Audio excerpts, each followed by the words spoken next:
Social Studies 20-2 here, taking a look at source number one. Theme of the week is going to be ethnocentrism, things of that nature. So I'll give you a few seconds to study the photograph and then we'll get into it.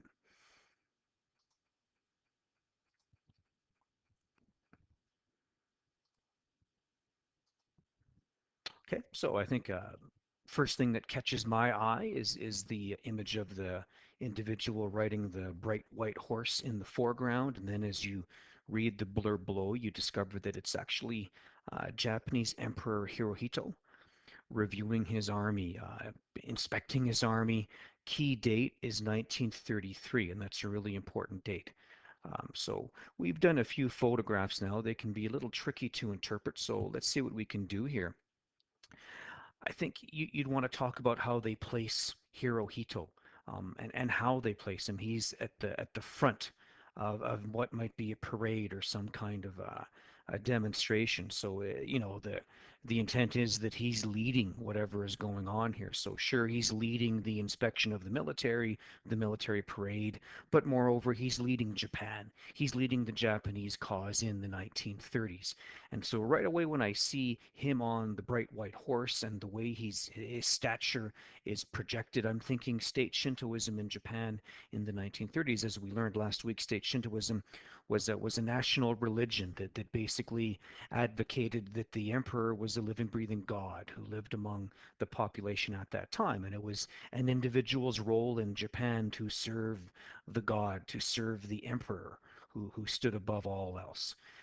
So for sure you want to talk about state Shintoism. You want to talk about how the photo Hirohito himself was symbolic of state Shintoism, and how Japan would use Shintoism to uh, advance its foreign policy in the 1930s. 1933 is an important date because it's at the beginning of the Japanese foreign policy of expansionism in the 1930s.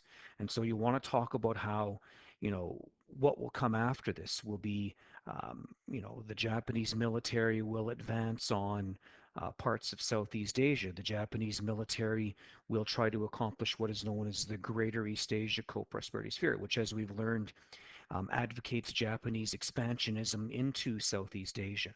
And you might talk about a couple of examples of where Japan is going to expand to. You might talk about Korea, Manchuria, China, and so on. Don't list all of them, but you'll want to talk briefly about Japanese expansionism as a result of Shintoism and the policies of the 1930s.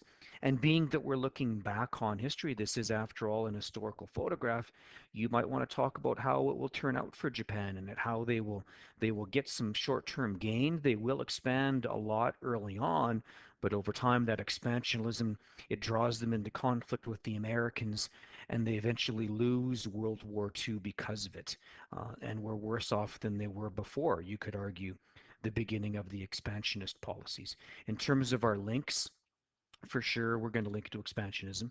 We've just talked about that. I'm also going to link it to ethnocentrism, in that Japan will use Shintoism and that kind of thinking to put themselves above the rest of the ethnicities and populations in Asia, which to them rationalizes all of their expansionist policies. In some cases, it will lead to ethnic cleansing. I'm thinking about what happened in Nanking in the 1930s. You could talk about this being a byproduct of indoctrination. I mean, Shintoism, after all, was a way of indoctrinating the Japanese population into supporting their foreign policy. And for sure, all in all, this is a source about advancing ultranationalism, in this case, Japanese ultranationalism. So your date is 1933. Participants, I would put Emperor Hirohito in the Japanese army. Evidence, well, you can see him, the way he's statured on his horse. His horse is bigger than the others. It's white, it's pure, it's leading them to greatness. Talk about all those pieces of evidence. Historical case study will be state Shintoism. Make sure you've got that in there. Perspectives, well, there's not a whole lot in the photograph. I mean, one perspective you might go after is assuming that Hirohito is leading Japan, um, uh, figuratively in the background, what would the Japanese people think that are following him? What do they think of the policies? What is their view on Shintoism? What do they think their role is in terms of serving their duty to Japan. They've got to be willing to die for Japan. That's what Shintoism is calling on them to do. And that's probably about all you can do. One other perspective you might make a note of, even though you don't see them in the photograph, what would the people think that live in the countries that Japan is about to invade and expand into? How would they look at Hirohito? How would they look at Japan and Shintoism? It's going to be much different than how the Japanese would see those policies. That's probably as far as you want to take that source. Nice job.